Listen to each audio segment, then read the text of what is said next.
La máquina de dar besitos, de Mempo Giardinelli. Había una vez un hombre que había inventado una máquina de dar besitos. Como cualquiera se da cuenta, su soledad, tristeza y desesperación eran enormes. Era un ingeniero que todas las noches y durante los fines de semana se instalaba en un taller que tenía en el fondo de su casa y poco a poco la perfeccionaba. La máquina era una caja metálica, rectangular, pintada de color rosa y era más bien gordita. Medía casi 1,5 metros de alto por 60 centímetros de ancho y otros tantos de profundidad. Parecía una enorme caja de zapatos colocada de pie y en el frente tenía 2 labios de goma extensibles que se movían a voluntad del operador, quien debía maniobrar un pequeño tablero de comando. A un costado había un micrófono en el que se debían decir las palabras clave para que la máquina respondiera, porque la máquina no estaba hecha para dar besitos porque sí, a cualquiera, sino solamente a aquel quien supiera pedírselos. Cuando hizo las primeras pruebas, todo resultó satisfactorio. La máquina daba besos de 3 clases. En primer lugar, besitos mecánicos o de circunstancia, como los que se intercambian entre amigos, los cuales devolvía luego de que se le dijeran frases como «Hola, amiga» o «Qué gusto volver a verte».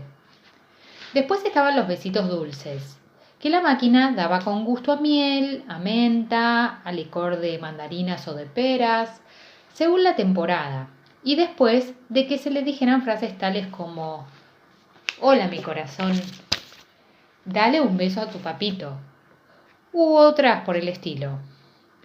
Estos eran besos plurifuncionales, pues tanto podían ser aplicables a los efectos familiares como a cumpleaños, santos y aniversarios en general.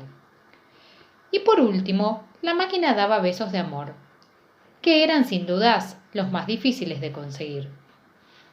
Para mucha gente los besos de amor siempre son un problema, pero para la máquina que inventó este hombre mucho más, porque no había manera de que se los diera si no se le decían las palabras muy amorosas, en frases debidamente organizadas y pronunciadas con determinado énfasis, inflexiones peculiares o susurros llenos de intención. A veces, hasta era capaz de exigir quejidos gatunos o sonidos especiales, de manera que el problema no era solo decir las palabras adecuadas, sino además saber pronunciarlas. Y si no contenían sinceridad, cierta suave pasión o verdadera ternura, la máquina no respondía y permanecía expectante, silenciosa y muda, como ciertas personas cuando están enojadas. Cuando se hundía en esos silencios obstinados, el ingeniero no encontraba modo de hacerla funcionar, dijera lo que dijese. Podía jurarle, por ejemplo, «Eres lo más importante de mi vida», «No podría vivir sin ti», «Mi corazón te pertenece» e incluso «Te amaré toda la vida», pero ella se mantenía inmutable. Muy pronto la máquina, que al principio respondía con cierta presteza, se diría que, con naturalidad, empezó a ponerse exigente. Quería que se le dijeran frases siempre renovadas, originales y de fórmulas cada vez más complejas.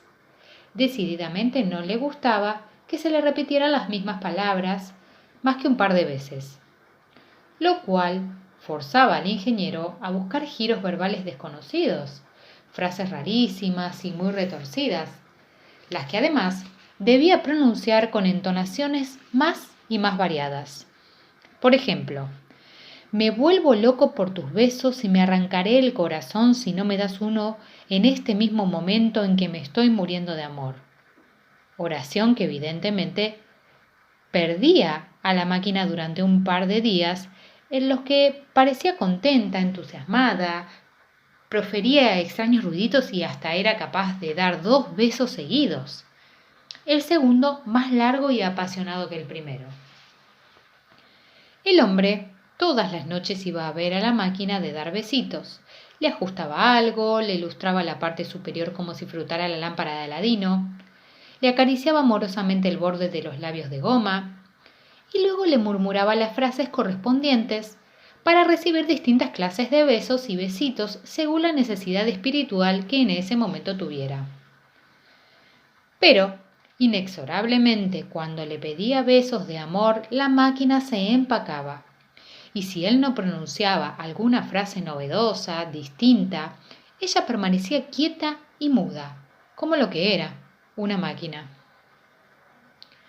Algunas noches parecía pretender que el hombre hiciera monerías, o que subrayara con precisión palabras definitivas como siempre o nunca, que son adverbios complicados, decía él, porque no se pueden decir así nomás, porque después uno queda enganchado.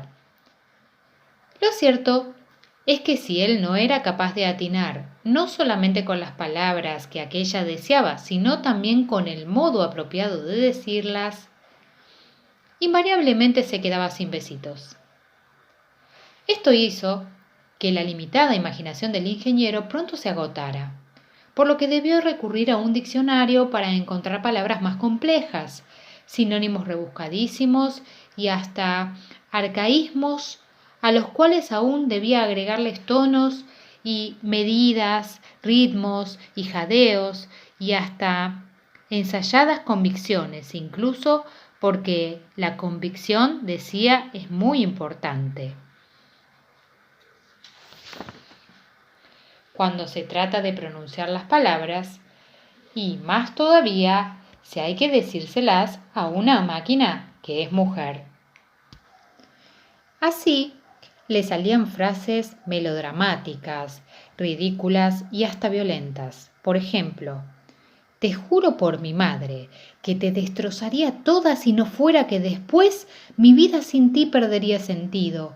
Y como estoy solo en el mundo y eres todo lo que tengo y toda mi existencia son tus besos, te ruego y te imploro que me des por lo menos uno, porque tus besos son el aire que respiro, son para mí como el agua para el pez y sin ellos no puedo vivir.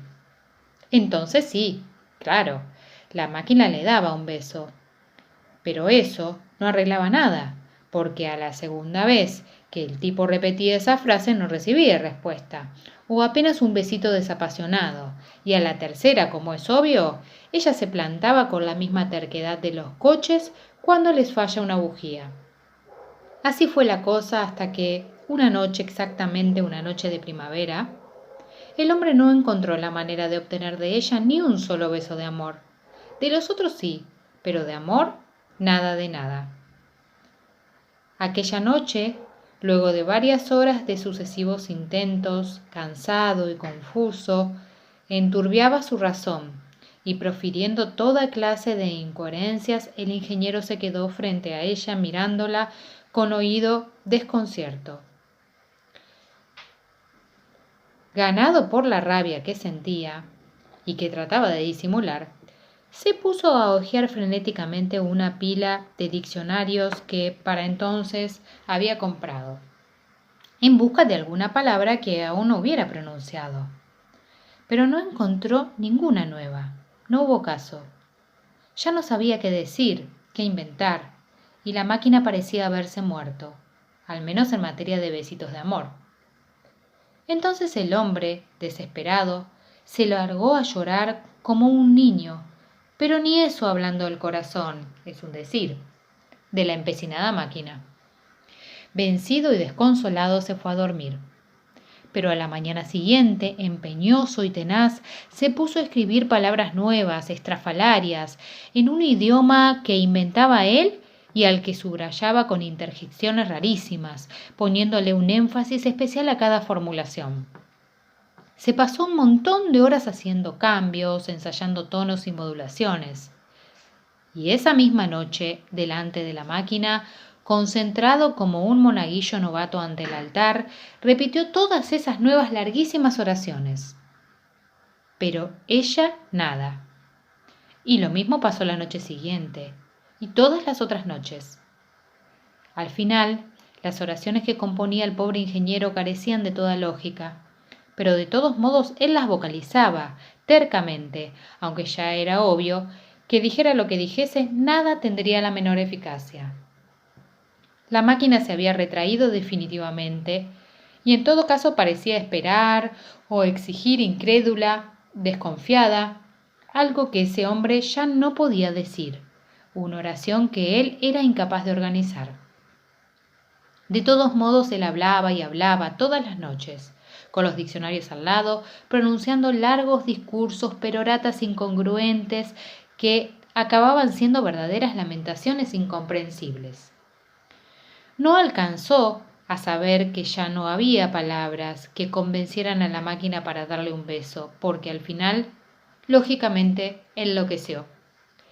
Dicen que lo encontraron desvariando, víctima de una extraña verborrea que no era otra cosa que la conjugación completa de un verbo rarísimo.